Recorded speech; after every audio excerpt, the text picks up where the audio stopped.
No விஜய்னா, என்னன்னா இப்படி பண்ணிட்டீங்க?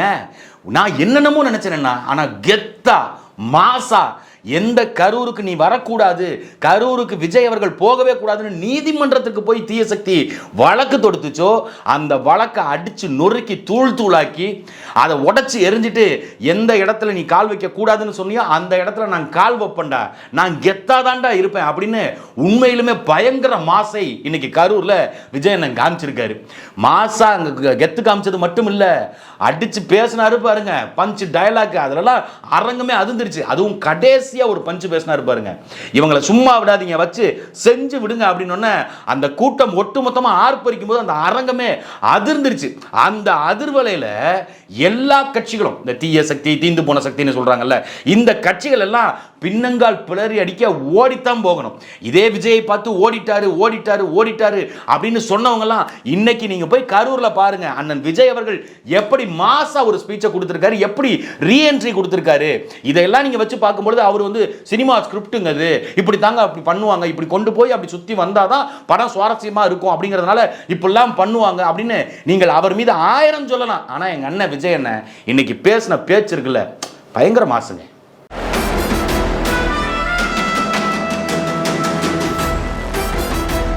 அனைத்துவர்களுக்கும் அசுரனின் வணக்கம். விஜய் அவர்கள் கரூர் பயணம் அப்படிங்கும் பொழுது எல்லா கட்சிகளும் ஒரு கேள்வியை கேட்டாங்க. 41 பேர் சாவுக்கு நீங்க தான் காரணம், நீங்க காரணமா இருந்துட்டு நீங்களே அங்க போறீங்க, அதுவும் நீங்க சாட்சிகளை கலைக்க போறீங்க அப்படின்னு நீதிமன்றத்தில் இந்த தீய சக்தி திமுக வழக்கெல்லாம் தொடுத்துச்சு. சாட்சிகளை கலைப்பதற்காக விஜய் முயற்சிக்கிறார் அப்படின்னு சொல்லும் பொழுது நீதிமன்றம் நறுக்குன்னு ஒரு கொட்டு வச்சுது. எஃப்ஐஆர்ல விஜய் அவர்களுடைய பேரே கிடையாது, அவர் அக்யூஸ் லிஸ்ட்லேயே கிடையாது, அவரை எப்படி நீங்கள் வந்து சாட்சியை கலைக்கிறாருன்னு நீங்க சொல்லுவீங்க?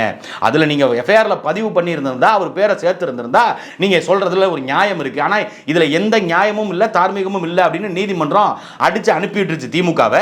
அதனால வேற வழியே இல்லாம திமுக அப்படி அமைதியா விட்டுட்டாங்க. அப்படி இருக்கும் பொழுது இந்த நெருக்கடிக்கு நடுவுல விஜய் அவர்கள் அங்க போய் பேசுறாரு அப்படின்னு ஒண்ணு கட்டாயம் அது மிகப்பெரிய பேசுபடு பொருளா மாறும். ஏன்னா கடந்த ஆண்டு செப்டம்பர் மாதம் அந்த நிகழ்வு நடந்து அந்த துயர சம்பவம் நடந்ததிலிருந்து விஜய் அவர்கள் கரூருக்கே போகல. இறப்புக்கு பின்னாடி கூட அவங்கள தான் அங்க பனையூருக்கு வர வச்சு, அந்த குடும்பத்தை வர வச்சு அங்க பார்த்தாங்க. அப்ப அவர் நேரடியாக அந்த களத்துக்கே போகல, அவருக்கு பயம் இருக்கு, அவர் வந்து அதை நம்புறாரு இதை நம்புறாரு அப்படின்லாம் நிறைய அடுக்கடுக்கா சொன்னாங்க. அதுலயும் குறிப்பா இந்த ஜோசியக்காரன் தான் சொன்னாரு, 30வது நாள் காரியம் முடியாம நீங்க போகக்கூடாது அப்படின்னு சொன்னதுனால 30 நாள் கழிச்சு போலான்னு அவர் திட்டமிட்டாரு. அதுக்கப்புறம் அவர் போகலான்னு அப்படின்னு எல்லாம் கிளம்பி போகும்பொழுது மறுபடியும் அந்த ஜோசியக்காரரை கூப்பிட்டு, இப்ப வேண்டாம், ஒரு வருஷத்துக்குள்ள எப்ப வேணாலும் பார்த்துக்கலாம், உங்க ராசிப்படி நீங்க போக கூடாது அப்படின்னு சொல்லி தடுத்து நிறுத்தினதாகவும் நிறைய எல்லாம் சொன்னாங்க. ஆனா இப்ப ஓராண்டுக்கு முன்னாடியே நடுவில், அந்த ஓராண்டுக்கு நடுவில் விஜய் அவர்கள் நேரடியாக கரூருக்கு போயிட்டாரு.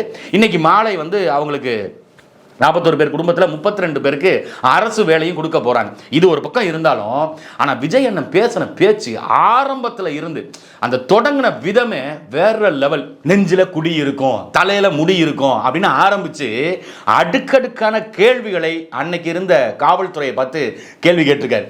அதுல குறிப்பா ஒரு பாயிண்ட் சொன்னார் பாருங்க, அந்த பாயிண்ட்டுக்கு திமுக ஆளுகின்ற கட்சியாக இருந்த கட்சி அவர்கள யாராவது ஒருத்தர் நாக்கு மேல பல்லு போட்டு பதில் சொல்லு பார்ப்போம்.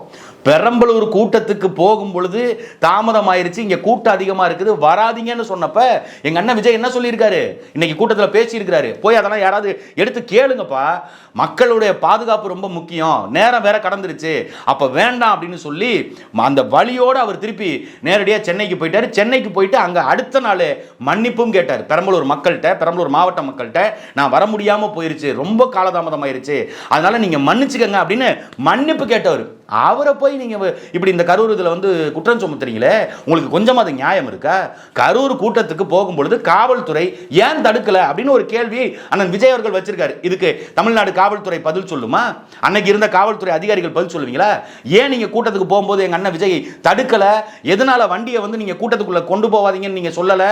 கூட்டத்தில் ஏன் கொஞ்சம் கொஞ்சமா முன்னாடி நகர்த்தாதீங்க அப்படின்ற அறிவிப்பை ஏன் நீங்க நிர்மல் குமார்ட்டையோ, ஆதவ அர்ஜுனாட்டையோ, புசி ஆனந்த் கிட்டையோ, திரு தளபதி விஜய் அவர்கள்ட்டையோ ஏன் நீங்கள் சொல்லாம விட்டீங்க?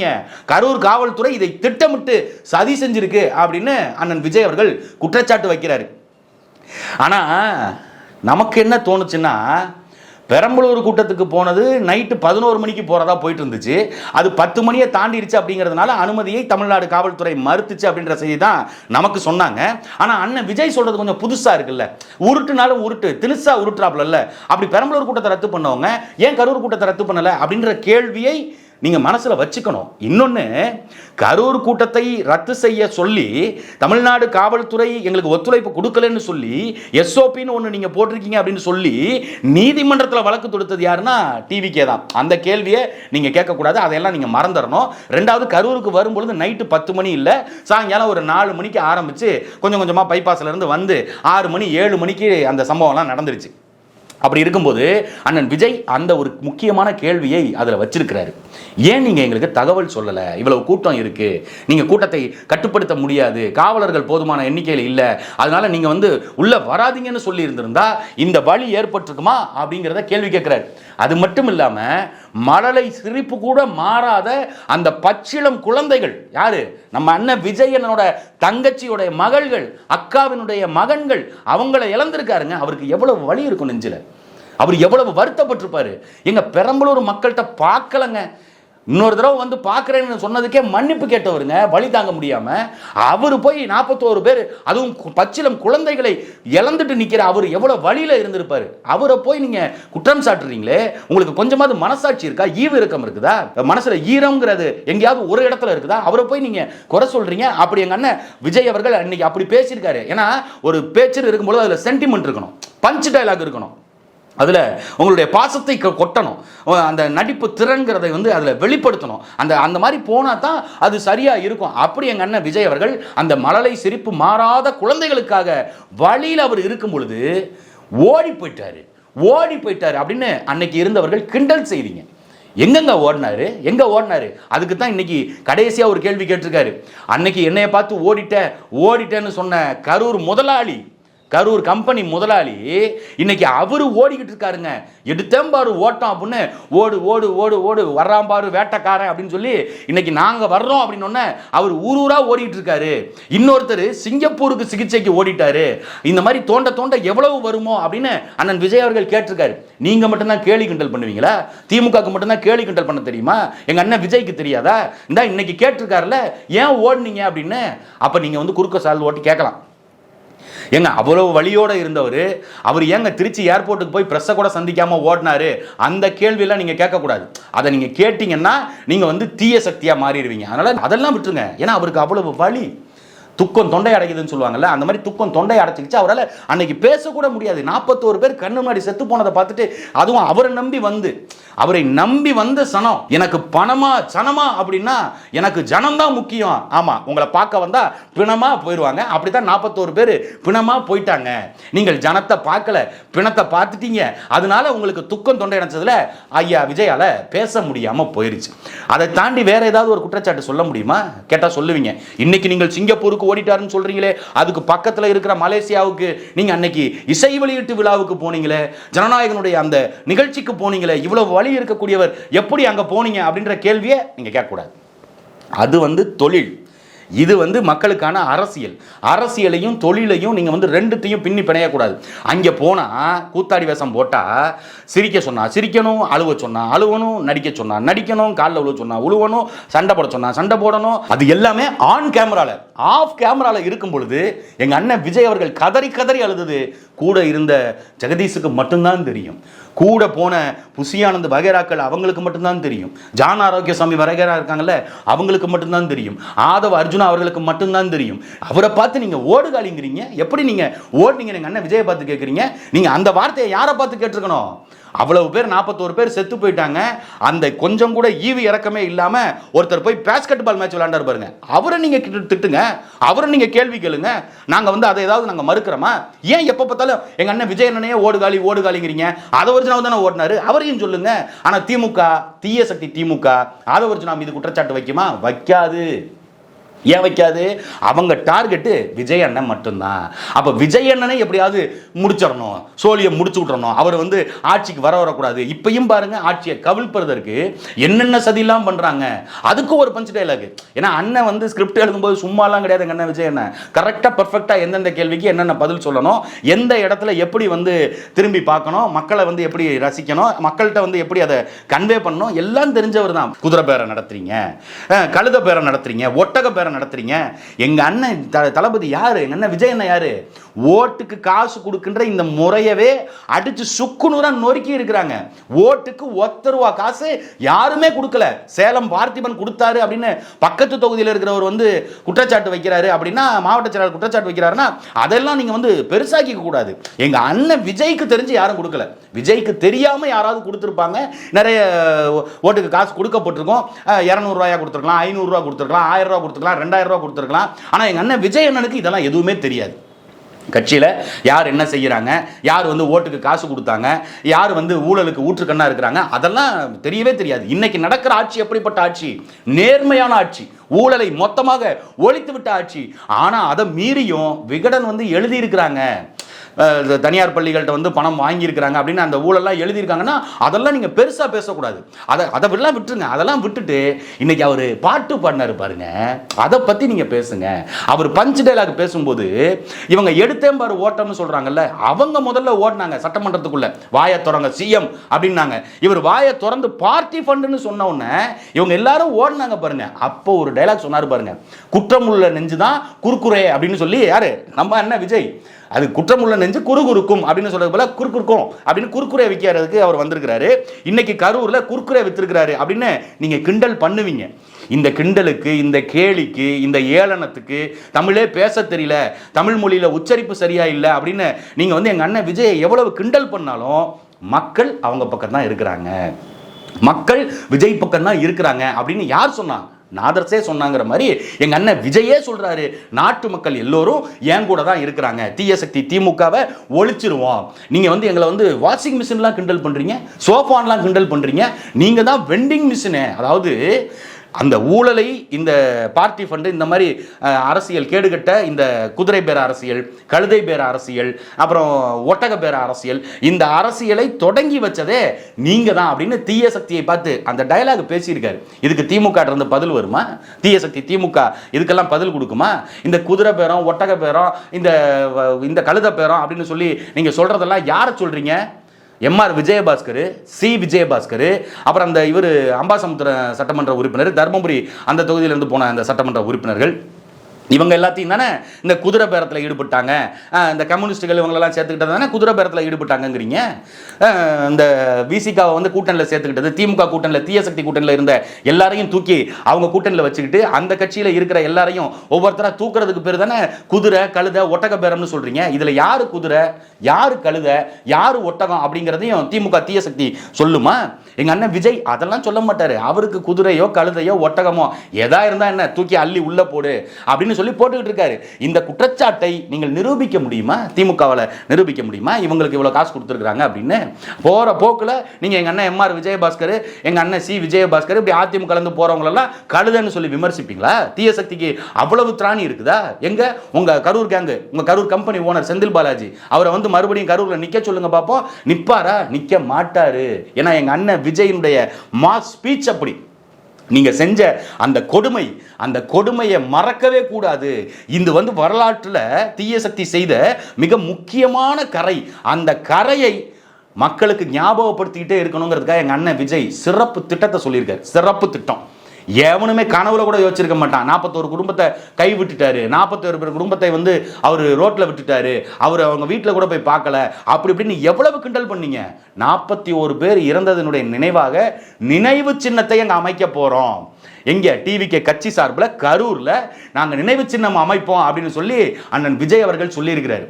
இதுக்கும் கிண்டல் தானே பண்ணுவீங்க, இதுக்கும் எப்படி இருந்தாலும் நீங்கள் நக்கல் தான் பண்ணுவீங்க. எங்களுக்கு தெரியும் 41 பேர் குடும்பம் நடிகனை பார்க்க வந்து செத்து போச்சு அப்படிங்கிறத வரலாற்றில் என்றைக்குமே அழிக்க முடியாத ஒரு நடிகனை பார்க்க வந்து திரை கவர்ச்சியில் திரை மோகத்தில் 41 பேர் அதில் பச்சிலம் குழந்தைகள் இத்தனை பேர் செத்து போயிருக்கிறாங்க அப்படின்னு இந்த வரலாற்று சுவடை நீங்கள் அப்படியே மக்கள்கிட்ட கொண்டு போய் காமிச்சா மக்கள் பின்னாடி வர்றவன் கொஞ்சம் படித்து மேம்பட்டு அப்படிலாம் வந்து அவன் காரி துப்புவான் அப்படின்னு தானே நீங்கள் கிண்டல் பண்ணுவீங்க. நீங்கள் என்ன வேணாலும் கிண்டல் பண்ணிக்கங்க, நீங்கள் சொன்னாலும் சொல்லனாலும் அதுதானே நெசம். அதெல்லாம் விடுப்பா, அரசு சார்ந்து அரசு எப்படி முன்னெடுக்க போகுது, அடுத்து எப்படி இந்த திட்டங்களை செயல்படுத்த போகுது அந்த மாதிரி ஏதாவது சொல்லியிருக்காருன்னா அதுக்கும் சொல்லியிருக்காரு எங்க அண்ணன். மேகதாது விவகாரத்துக்கு தெளிவான பதில் எந்த முதலமைச்சர் இதுக்கு முன்னாடி இருந்த அண்ணாதுரையோ இல்லை கருணாநிதி அவர்களோ இல்லை ஜெயலலிதா அவர்களோ எம்ஜிஆர் அவர்களோ யாருமே, ஓ பன்னீர்செல்வம், எடப்பாடி பழனிசாமி, இப்போ கடைசியாக இருந்த ஸ்டாலின், இந்த மாதிரி எந்த முதலமைச்சருமே இந்த மாதிரி பதிலே சொல்லியிருக்க மாட்டாங்க. மேகதாது விவகாரத்தில் அவங்க பேசுகிறாங்க, நீங்கள் ஏன் பேச மாட்டேங்கிறீங்க, நீங்கள் ஏதாவது பேசுங்க அப்படின்னா சண்டை போடணுங்கிறியா? எங்கள் அண்ணன் விஜய் கேட்டு சண்டை போடணுங்கிறியா? எங்கே பேசணும், எப்படி பேசணும், எதுக்கு பேசணும், என்னத்தை பேசணும் அப்படிங்கிறது எங்கள் அண்ணன் விஜய்க்கு தெரியும். நீங்கள் என்னமோ நீங்கள் அட்வைஸ் பண்ணுறீங்க, என்ன நீங்கள் ஆட்சியில் இருக்கீங்களா? நடக்கிறது யார் ஆட்சி? எங்கள் அண்ணன் தளபதியினுடைய ஆட்சி. கரூருக்கு போவாதீங்க, அங்க வந்து நீங்க இதை பேசாதீங்க, இதை செய்யாதீங்க, அதை செய்யுங்க அப்படின்னு நீங்க யாருங்க எங்க அண்ணன் விஜய்க்கு கட்டளை போடுறது? எங்க அண்ணன் விஜய் இன்னைக்கு மாசா அதை கேட்டிருக்காரு. நீ யாருப்பா சொல்றதுக்கு மேகதாது விவகாரத்துல பேசணுமா பேசக்கூடாதான்றது எனக்கு தெரியும். சும்மா பேசி சண்டையை போட்டு இருக்கிற பகையை வந்து வளர்த்துக்கிட்டே இருக்கணுமா? மக்களுக்கு எது நல்லதோ அதை எங்க அண்ணன் செய்வாரு. மேகதாதுல அணை கட்டினா மக்களுக்கு தண்ணி வரும் அப்படின்னா கட்ட சொல்லி விட்டுட்டு போவாரு. உனக்கு என்ன பிரச்சனை? நீ கட்ட போறியா? நீ அந்த அணைக்கு வந்து காசு கொடுக்க போறியா? இல்லை நீங்கள் வந்து அந்த நீரை பயன்படுத்த போறீங்களா? நீங்கள் எல்லாரும் சென்னையில் இருக்கிறீங்க, உங்களுக்கு என்ன பிரச்சனை? கரூர் மாவட்டத்தில் இருக்கவங்களுக்கு தானே காவேரியில் தண்ணி வருது, அங்கே திருச்சி மாவட்டத்தில் டெல்டா மாவட்டத்தில் இருக்கவங்களுக்கு தானே தண்ணி வருது. அது எங்கள் அண்ணன் மேகதாதுல கட்டி கூட நாங்கள் தண்ணியை கொண்டு கொடுப்போம். இல்லை அங்கேருந்து மேகதாதுலேருந்து சைடில் பைப்பு போட்டு கூட நாங்கள் நேரடியாக கொண்டு கொடுப்போம். அதுக்கு உடனே முதலமைச்சர் பதில் சொல்லணுமா? அந்த மாநிலத்தின் முதலமைச்சர் லூசுத்தனமாக கிறுக்குத்தனமாக நான் மேகதாதுல அணை கட்டியே தீருவேன், தமிழ்நாட்டுக்கு எந்த உரிமையும் கிடையாது, நாங்கள் கொடுக்க வேண்டிய தண்ணியை நாங்களாக தான் கொடுப்போம், தமிழ்நாடு அரசாங்கம் வந்து எங்கள்கிட்ட தண்ணி கேட்கல அப்படிலாம் அவன் என்ன வேணாலும் பேசிட்டு இருப்பான். அவன் சொல்றதெல்லாம் உண்மையா? எங்க தளபதி எங்க அண்ணன் விஜய் என்ன சொல்றாரோ அதுதான் உண்மை. அதனால மேகதாது விவகாரம் குறித்தோ இல்ல அந்த அணைக்கு அடியில வந்து நீங்க உள்ள தண்ணிக்குள்ள நீர்ல உள்ள மூழ்கி போய் அணையினுடைய தரத்தை கண்டுபிடிக்கின்ற அந்த டெக்னாலஜி எல்லாம் படிச்சுட்டு தான் எங்க அண்ணன் விஜய் வந்திருக்கிறாரு. சும்மா குருட்டாம் போக்குல எல்லாம் வரல. அதனால அது என்னாச்சு, இந்த கனிமவள பிரச்சனை என்னாச்சு, இந்த முல்லை பெரியாறு பிரச்சனை என்னாச்சு, பாலாறு பிரச்சனை என்னாச்சு அப்படின்னு சும்மா இதெல்லாம் கேள்வி கேட்டுட்டு இருக்காதீங்க. எங்க அண்ணனை பொறுத்த வரைக்கும் ஒரே ஒரு வார்த்தை தான், talk less work more, less tension more work, more work less tension. Senthil சொல்றது மாதிரி அவருடைய வேலை என்னன்னா டாக் லெஸ் ஒர்க் மோர், அதாவது வேலையை அதிகமாக செய்யி பேச்ச குறை அப்படின்றது தான் எங்க அண்ணனுடைய தாரக மந்திரம். அதனால தான் பத்திரிகையாளர்கள் உள்ள விடல. பத்திரிகையாளர் உள்ள வந்தால் இந்த மாதிரி தேவையில்லாத ஒரு 4 கேள்வியை கேட்பீங்க. மேகதாது விவகாரத்தில் என்ன நீங்கள் பேச போறீங்க அப்படின்னு சொல்லி கேட்பீங்க. கோயம்புத்தூரில் வந்து இந்த மாதிரி சோயஸ் நிறுவனத்துக்கு அனுமதி கொடுத்துருக்கீங்க குடிநீருக்கு, அதுவும் 10/6/2026 நீங்கள் ஆட்சிக்கு வந்ததுக்கப்புறம் அப்படி கையெழுத்து போட்டு கொடுத்துருக்கீங்களே. கார்பரேட் கம்பெனிகளுக்கு வந்து தண்ணியை கொடுக்கக்கூடாது அப்படின்னு கத்தி படத்தில் பஞ்சு டைலாக் எல்லாம் பேசுனீங்களே, அந்த கார்பரேட்டை அடிச்சு ஒழிச்சு அதிலிருந்து நீதியை மக்களுக்கு பெற்றுக் கொடுத்த நீங்க, படத்தில் பெற்றுக் கொடுத்த நீங்க, இப்போ நாட்டு மக்களுக்கு குடிநீர் கொடுப்பதற்கு தனியார் நிறுவனத்துக்கு கொடுக்குறீங்க அப்படின்னு இந்த கேள்வி எல்லாம் இதெல்லாம் தேவையில்லாத கேள்வி இல்லை. நாட்டுக்கு என்ன பிரச்சனை அதை நீங்க பேசுங்க. தாய்மாமன் ஜீர் கேளுங்க, நான் சொல்றேன். அல்ல இதுக்கு மக்கள் வந்து மகிழ்ச்சியா இருக்காங்களா, ஊழலை ஒழிச்சிட்டோமா அதை பத்தி கேளுங்க, அதை பத்தி சொல்றேன். நிர்வாகத்தை பற்றி கேளுங்க, ஆய்வு பண்ணுறதை பற்றி கேளுங்க, அதை பற்றி சொல்கிறோம். அதை விட்டுவிட்டு நீங்கள் இந்த கேள்வியெல்லாம் கேட்பீங்க. அதனால தான் பத்திரிகையாளரை உள்ள விடலை. அதனால தான் எங்கள் அண்ணன் ரொம்ப கம்மியாக பேசுகிறாரு. பாருங்கள், இன்னைக்கு கூட 21 நிமிஷம் தான் பேசியிருக்காரு. 21 நிமிஷத்தில் இருந்து கிட்டத்தட்ட 40 ரீல்ஸ் போடலாம். அந்த அளவுக்கு எங்கள் அண்ணன் வந்து பஞ்ச் டைலாக்கா அடித்து நவுத்திருக்காப்புல. அதில் கடைசியாக நீங்கள் ஆவலோடு எதிர்பார்த்து கேட்ட அந்த தாய்மாமன் மோதிரம் திட்டம் இருக்குதுல்ல, அதுக்கு ஒரு அறிவிப்பை கொடுத்துட்டார். எங்கள் அண்ணன் விஜய் யாரு? ரியல் மாமா. உங்களை மாதிரி ரீல் மாமா கிடையாது, ரியல் தாய் மாமா. உங்களை மாதிரி ரீல் தாய் மாமன் கிடையாது. அந்த டைலாக் எங்கள் அண்ணன் பேசியிருக்கிறாரு. நான் ரீல் தாய் மாமன் கிடையாது, நான் ரியல் தாய் மாமன். எப்படி ரியல் தாய் மாமன்? தங்க மோதிரம் திட்டத்தை நான் அமல்படுத்துவேன், அண்ணா பிறந்தநாள் அன்னைக்கு கொண்டு வந்து கொடுத்துருவேன், அண்ணா பிறந்தநாள் அன்னைக்கு எல்லார் கையிலையும் மோதிரத்தை மாட்டி விட்டுருவோம் அப்படின்னு சொல்லி எங்கள் அண்ணன் விஜய் சொல்லியிருக்கிறாரு.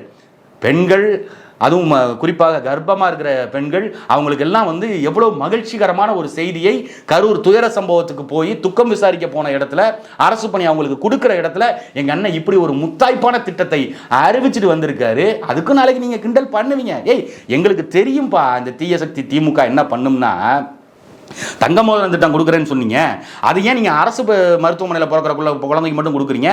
எல்லா குழந்தைக்கும் கொடுக்குறேன்னு தானே சொன்னீங்க. அப்போ எல்லாருக்கும் கொடுங்க அப்படின்னு நீங்கள் கேள்வி கேட்பீங்க. அப்படி நீங்கள் கேள்வி கேட்டால் எங்கள் அண்ணன் விஜய்கிட்ட பதில் இல்லைன்னு நினைக்கிறியா? அரசாங்கம் தான் எண்ணுது. அப்போ அரசு மருத்துவமனையில் வந்து பிரசவம் பார்த்தா அவங்களுக்கு மட்டும்தான் கொடுப்போம். ஆனால் தேர்தலுக்கு முன்னாடி நீங்கள் ஏன் இதை கொடுக்கல, ஏன் இந்த மாதிரி வார்த்தைகள் எல்லாம் நீங்கள் சொல்லலை அப்படின்னு தீய சக்தி கேட்டுச்சுன்னா அப்போ உருட்டோம் பாருங்க. 1000 ரூபாய் இல்லத்தரசிகளுக்கு நீங்கள் வந்து கொடுக்குறேன்னு சொன்னீங்களே எல்லாருக்கும், அப்புறம் தகுதி வாய்ந்த இல்லத்தரசிகள்னு நீங்கள் எப்படி சொன்னீங்க? அந்த மாதிரி நாங்கள் இதை செய்வோம் அப்படின்னு எங்கள் அண்ணன் விஜய் சொல்லியிருக்கிறாரு. அப்போ தாய்மாமன் தங்கம் மோதிரம் சீக்கிரம் வரப்போகுது. அதனால் இன்னும் பிள்ளை பெக்காதவங்க இல்லை கல்யாணம் பண்ணாதவங்களாம் சீக்கிரம் கல்யாணம் பண்ணி சீக்கிரம் பிள்ளைய பெற்றுருங்க. அப்போ தான் உங்களுக்கு ஒரு கிராம் மோதிரம் வந்து கிடைக்கும். அதை வச்சு தான் நம்ம வாழ்க்கையை ஓட்ட முடியும். எங்கள் அண்ணன் விஜயை பார்த்து இன்னொரு வார்த்தை சொல்கிறீங்க, முதல்ல அரசியல் பேசுங்க அப்படின்னு. எங்கள் அண்ணன் விஜய் கொடுத்தாரு பாரு உனக்கு பஞ்சு. கடைசியாக அந்த பேச்சினுடைய இறுதியில் அதெல்லாம் திமுக காரன் கேட்டா வாழ்நாளில் அவன் எந்திரிக்கவே முடியாது. அந்த அளவுக்கு வலுவான ஒரு நங்கூரத்தை நச்சுன்னு இறக்கிட்டு போயிருக்காரு எங்கள் தளபதி விஜய் அவர்கள். நியாயமான அரசியல் செய்யுங்க, இந்த மாதிரி அவதூறு பரப்பாதீங்க, இந்த மாதிரிலாம் வேலையெல்லாம் பார்க்காதீங்க. இந்த உள்ளடி வேலை பார்க்கறது, எம்எல்ஏவை வந்து ஆள் வச்சு தூக்குறது, இந்த மாதிரிலாம் பண்ணாமல் நியாயமான அரசியலை தீய சக்தி திமுக செய்யுங்க அப்படின்னு சொல்லிட்டு ஒரு சின்ன கேப் விட்டு அடுத்து ஒரு வார்த்தை சொன்னார் பாரு. அதுதான் உங்களுக்கு பண்ண தெரியாது. நியாயமான அரசியல் தீய சக்தி திமுகவுக்கு செய்ய தெரியாது அப்படிங்கிறத நல்ல நங்கூர மாதிரி நறுக்குன்னு குத்தி இருக்கிறாரு. நீங்க என்ன பதில் சொல்ல போறீங்க? தீய சக்தி திமுக செல்ல குட்டிங்களா வாங்க. இப்போ எங்க அண்ணன் விஜய் சொன்ன இந்த டைலாக்கு நீங்க என்ன பேசுவீங்க? என்கிட்ட கேட்டிருந்தா நான் சொல்லியிருப்பேன். எப்படி தெரியுமா? முதல்ல நீங்க அரசியல் பேசுங்க, அரசியல் பழகுங்கன்னு.